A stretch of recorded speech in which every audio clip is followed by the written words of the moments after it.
বিভাগীয় নগরী রংপুরে পবিত্র ঈদ উল ফিতরের প্রধান জামাত অনুষ্ঠিত হয়েছে। আজ সকাল 8টা 30 মিনিটে কালেক্টরেট ঈদগাহ মাঠে প্রধান জামাত অনুষ্ঠিত হয়।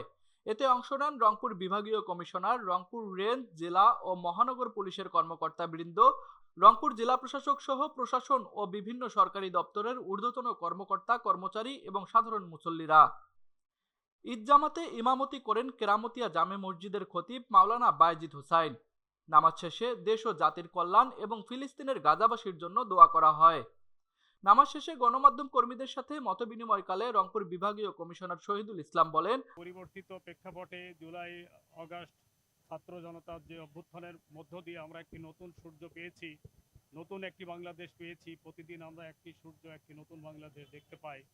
এই বাংলাদেশটি এমনভাবে আমরা গড়ে তুলব, সবাই সবাইকে নিয়ে, সবাই মিলেমিশে, যেখানে থাকবে না কোনো ভেদাভেদ, থাকবে না কোনো বৈষম্য, থাকবে না কোনো অন্যায় অনাচার অবিচার, থাকবে ন্যায্যতা, ন্যায় বিচার, স্বচ্ছতা এবং সকলের অংশগ্রহণ ও জবাবদিহিতা। এর মধ্য দিয়েই আমরা সুন্দর একটি সোনার বাংলাদেশ, স্বনির্ভর বাংলাদেশ, ক্ষুধামুক্ত বাংলাদেশ গড়ে তুলব। সবাই সবার জন্য আমরা এগিয়ে যাব, এই হোক আজকের দিনে আমাদের অঙ্গীকার। এর আগে সকাল 8টায় পুলিশ লাইন্সে, সকাল 9টায় কেরামতিয়া মসজিদ সহ সকাল 8টা থেকে 10টার মধ্যে 8 উপজেলায় ঈদের জামাত অনুষ্ঠিত হয়। তুষার আচার্য, ডেস্ক রিপোর্ট, RCTV।